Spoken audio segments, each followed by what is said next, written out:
Al-Imam Syafi'i berkata, wa yustahabu, dan dianjurkan bahwa seseorang membacakan satu ayat atau satu surat daripada Al-Quran. Wa in khotamul Quran, kalau seseorang tersebut menghatamkan Al-Quran indahu pada sisi kuburan mayit, kana hasanan, maka itu lebih bagus, itu lebih baik. Di mana titik melarangnya Imam Syafi'i?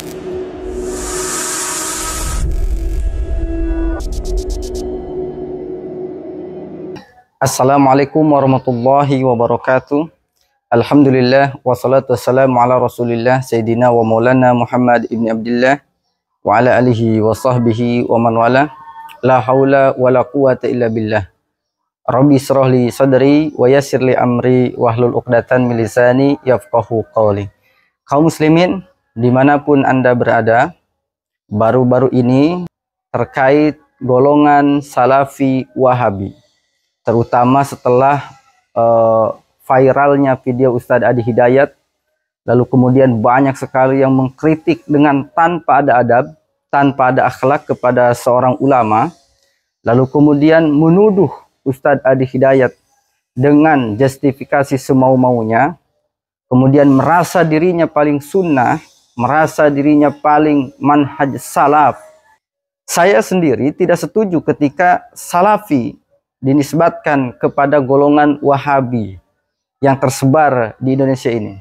Khawatir masyarakat Indonesia yang selama ini dikukuhkan dengan akidah Ahlussunnah wal Jamaah, dengan para guru-guru yang menyebarkan Islam di Indonesia dari dulu, tidak berubah keyakinannya. Setelah datangnya dakwah Wahabi Salafi ini, banyak sekiranya masyarakat Indonesia yang terpengaruh dengan kata-kata rayuan-rayuan manis, kata manhaj salaf. Akan tetapi yang dijadikan rujukan oleh ustadz-ustadz Wahabi Salafi, kita harus tahu siapa mereka. Dan pada kesempatan kali ini kita akan jelaskan kepada kalian semua seperti apa ulama-ulama yang jadikan rujukan oleh ustadz-ustadz Wahabi Salafi. Apakah benar mereka ini adalah orang salaf, orang terdahulu, ulama salaf, atau bukan? Untuk mengklarifikasi dan memverifikasi apakah benar ulama-ulama yang dijadikan rujukan oleh ustadz-ustadz Wahabi ini adalah ulama salaf atau bukan. Kita bisa melihat daripada sisi sejarah, kita bisa melihat daripada sisi sanad, kita bisa melihat daripada sisi manhaj, dan kita bisa melihat daripada sisi qauli. Ketiga ini saya tidak perlu menjelaskan, karena cukup satu saja untuk bisa menolak bahwa Wahabi Salafi atau sering dikenal dengan dakwah salaf. Dakwah salaf itu bukanlah manhaj salafi yang terdahulu. Ketika menisbatkan nama salaf, kita verifikasi, kita buktikan apakah benar Salafi yang dinisbatkan sekarang itu sesuai dengan salafus salih yang terdahulu. Oke, saya akan runtutkan biar kita paham terlebih dahulu, teman-teman fokus. Dan saya harapkan jangan nonton video potong-potong. Seperti nonton videonya Ustadz Adi Hidayat, dipotong, di framing, kemudian seakan-akan bahwa Ustadz Adi Hidayat ini telah sesat menyesatkan, Ustadz Adi Hidayat ini sudah keluar daripada manhaj salaf.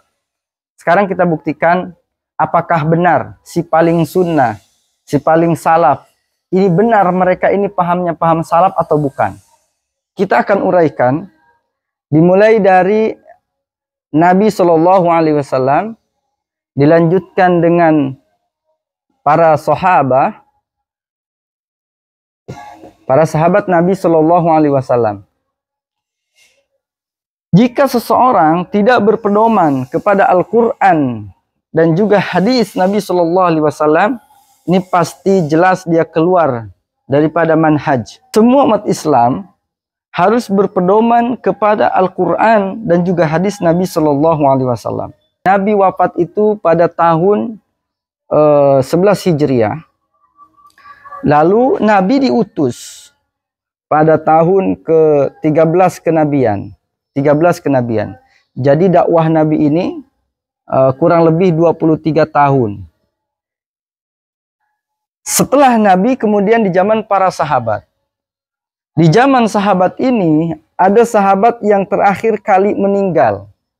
Terakhir kali meninggal sahabat itu bernama Tufail, di mana beliau itu meninggal pada tahun 100 Hijriah. Ya.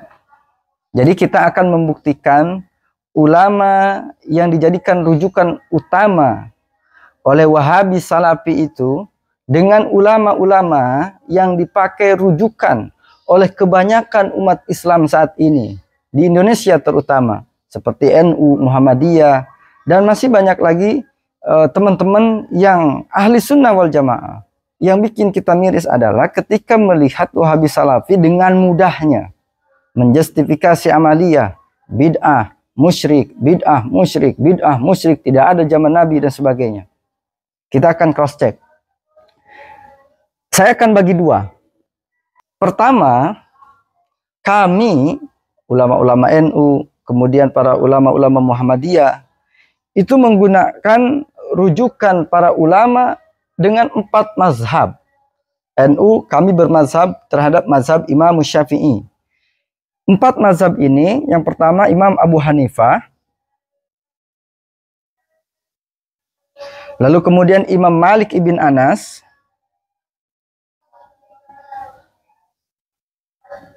kemudian Imam Syafi'i, dan Imam Ahmad ibn Hambal.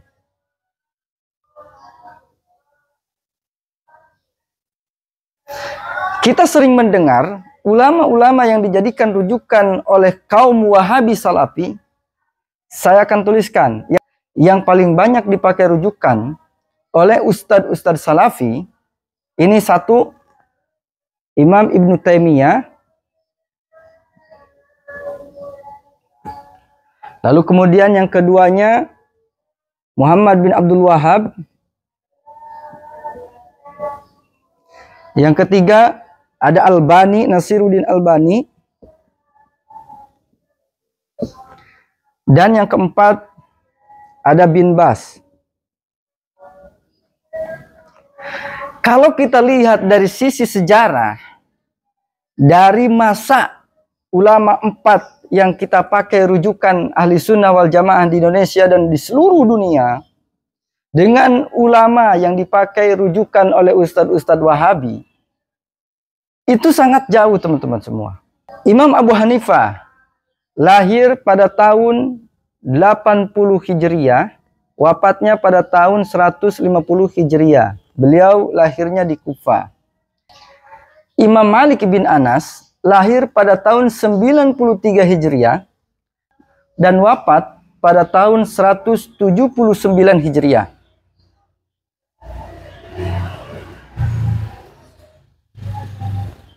Lalu kemudian yang ketiga, Al-Imam Syafi'i lahir pada tahun 150 Hijriah sampai 204 Hijriah wafatnya. Saya akan tulis supaya kita mudah memahaminya.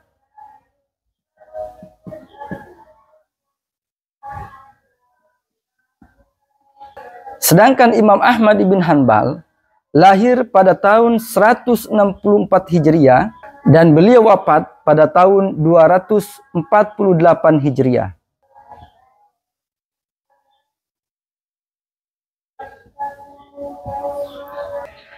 Lalu kemudian ulama-ulama yang digunakan rujukan oleh ustadz-ustadz Wahabi Salafi. Yang pertama, Ibnu Taimiyah. Imam Ibnu Taimiyah ini lahir pada tahun 661 Hijriah dan wafatnya pada tahun 728 Hijriah.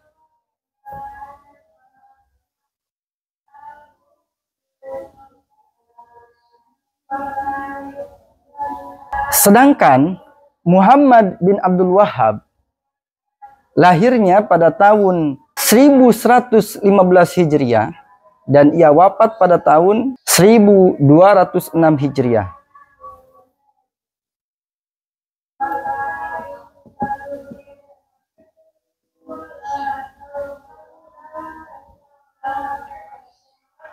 Berlanjut kepada Nasiruddin Albani yang dikit-dikit mendoifkan hadis,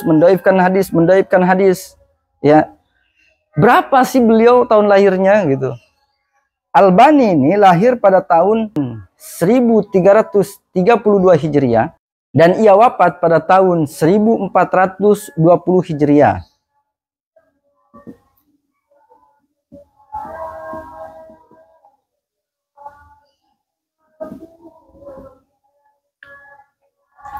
Dan yang terakhir, Bin Bas. Ini lahir di Riyadh pada tahun 1330 Hijriah. Dan ia wafat pada tahun 1420 Hijriah. Kurang lebih sama seperti Albani. Baik, teman-teman semua. Dari sejarah masa secara historis, ini membuktikan bahwa salafus saleh yang terdahulu atau ulama salafi itu bukanlah ulama yang dipakai rujukannya oleh ustadz-ustadz Wahabi Salafi, melainkan ulama yang digunakan sebagai rujukan oleh ulama-ulama kita kebanyakan di Indonesia. Pertama, kenapa? Karena kalau kita lihat dari sisi lahirnya ini udah berbeda. Ini udah berbeda.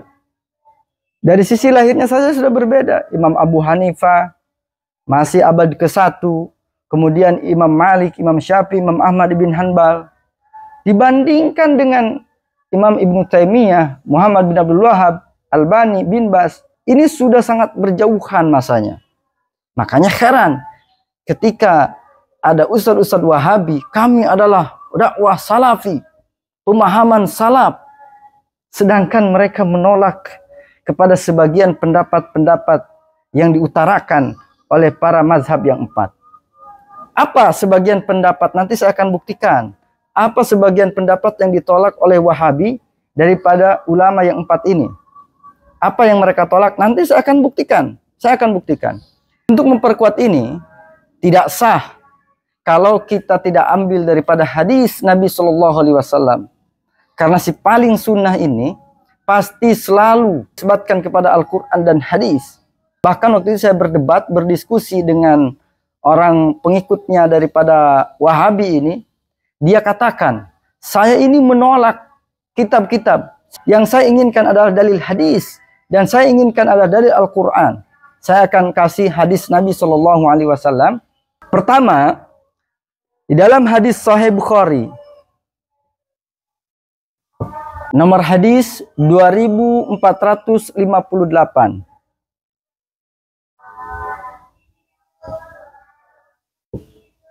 Kemudian diperkuat di dalam hadis Sahih Muslim, nomor hadis 4603.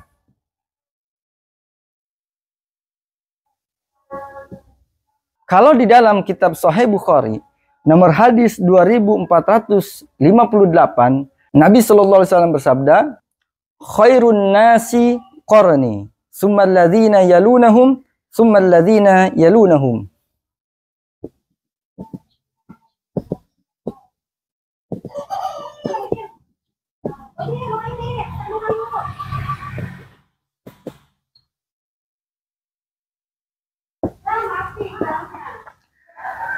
Sepaling baiknya manusia itu adalah orang-orang yang hidup di zaman Nabi Shallallahu Alaihi Wasallam. Berarti kurun Nabi dan sahabat. Ini yang pertama.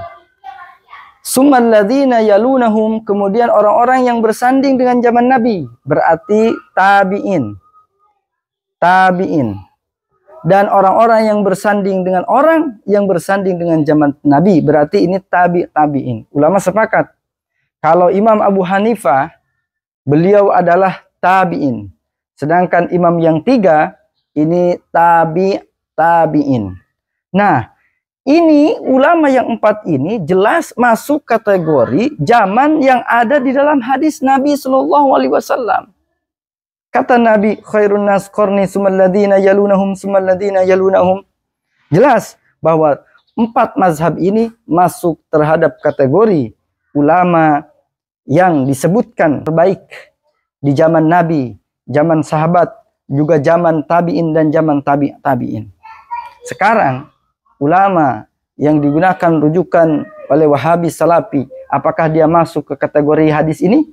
Silahkan untuk dijawab sendiri. Kemudian ulama yang dipakai rujukan oleh kaum Wahabi Salafi ini siapa? Lebih tepatnya mereka itu masuk golongan ulama kholaf, ya teman-teman. 300 tahun setelah Nabi, mereka ulama salaf. 300 tahun setelahnya sampai sekarang, itu adalah ulama kholaf. Sesuai dengan janji saya akan membuktikan bahwa Wahabi Salafi tidak mau menggunakan pendapat daripada imam yang 4, imam yang terbaik. Sebagian diantaranya, nggak perlu banyak. Apa itu? Seperti membacakan Al-Quran di pinggir kuburan. Ya, di atas kuburan, di sisi kuburan. Orang baru meninggal, kemudian kita bacakan ayat Al-Quran sebagaimana kebanyakan kita lakukan. Lalu kemudian kita hatamkan Al-Quran, hataman Al-Quran pada sisi kuburan mayit. Atau di rumahnya misal. Ini kan mereka menghukumi bahwa perkara yang ini tidak boleh, haram. Kemudian menisbatkan kepada Imam Syafi'i bahwa Imam Syafi'i melarang bagi kita melakukan hal tersebut. Kita buktikan. Jadi kalau si Wahabi Salafi ini ngomong, teman-teman, kita harus cross check kitabnya. Kita harus verifikasi. Kita buktikan benar gak ada di kitabnya atau tidak.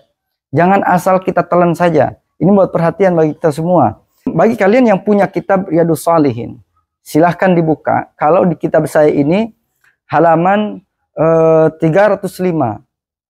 Babud du'a'i lil mait ba'da dafnihi wal qu'udi inda qabrihi sa'atan lid du'a'i lahu wal istighfari wal qira'ah.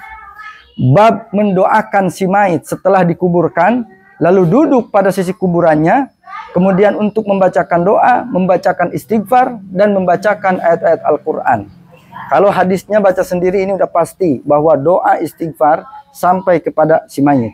Ini masalahnya adalah bacaan Al-Quran sampai atau tidak kepada si mayit. Yang dimana Ustadz Wahabi ini menuduh bahwa Imam Syafi'i melarang untuk membacakan ayat Al-Quran pada sisi kuburan.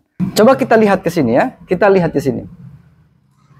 Qala Asy-Syafi'i rahimahullah wa yustahabbu ay yuqra'a indahu syai'un minal Qur'an wa in khatamu al-Qur'ana indahu kana hasanan. Yang artinya Al-Imam Syafi'i berkata wa yustahabbu dan dianjurkan bahwa seseorang membacakan sesuatu, satu ayat atau satu surat daripada Al-Quran.